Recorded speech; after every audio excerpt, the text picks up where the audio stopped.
Ku mulindo lwa leero ng'era essaawa zino zennyini nnyini nga tuba tusaako updates ez'enjawulo ez'omukulu amanyiddwa nga Robert Kyagulanyi Ssentamu okuba ng'ate anominatingibwa ku bukulembeze oba nga presidential aspirant oba nga presidential nominee. Essaawa zino ffe twasinzidde oba amakanda twagasimbye wano ku kitebe ekikulu ekya People Power oba ekya National Unity Platform, era nga nsangidde omukulu amanyiddwa nga Eddy Yawe nga njagala tunyonyoleko ye feeling agiwulira atya, akasukaali keeko oba si keeko. Omukulu tukwaniriza. Basebe ne banyabo People Power, our power. Ndi musanyufu okubanga olunaku lwali lutuuse, byatandika ng'olugero ng'ogereesa.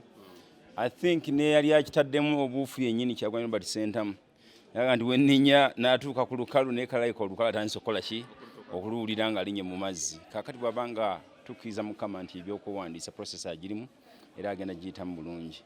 Tetulina kye twagala nnyo eno Uganda yaffe ffenna. Buli omu ku keeki ya Uganda agezaako okulanga akwatako kyakwatako abe nga yeeyagalira mu nsi. Nze ndi very unfortunate nti ntambuddeko ensenda nnyingi. Natambula nga ndi muto n'ensanga ensinga twali tuzisinga kati nga zitusinga. Naye nga tezisobola kuba nsiizo. Ensi eyaffe eri emu ki? Uganda. Tetulina gwe tuwalana, tetulina gwe tugamba kujjako kino, twagala kugabana kaako kasita tuyita emitendera emituufu.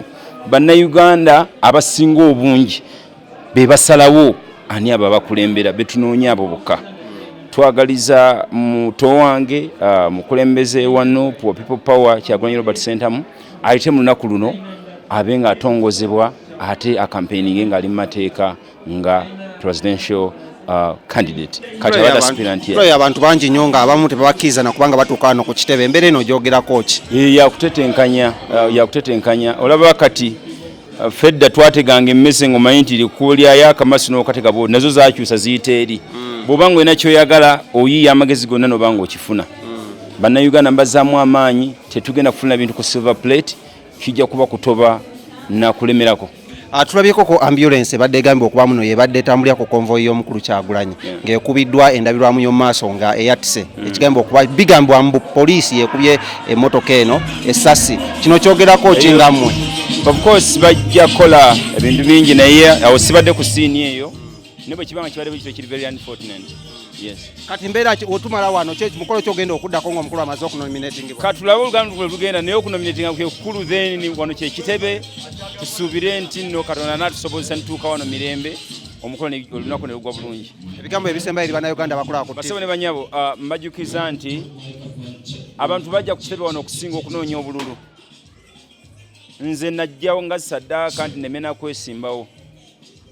Abalala bajja nga bannabyabufuzi nga ze awagira afune kakeeka akake.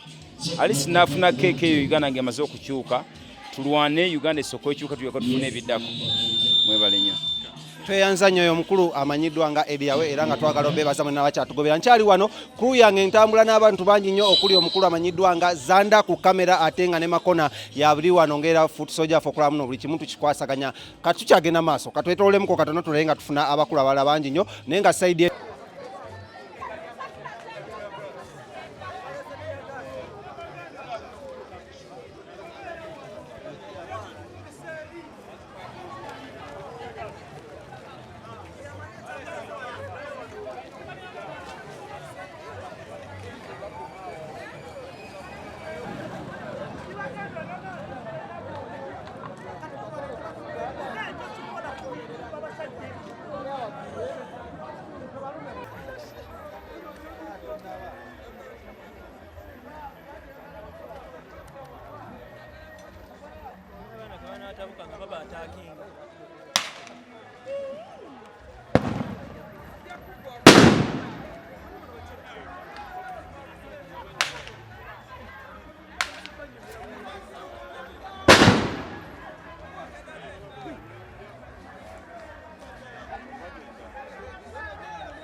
bagenda magere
Tula maso.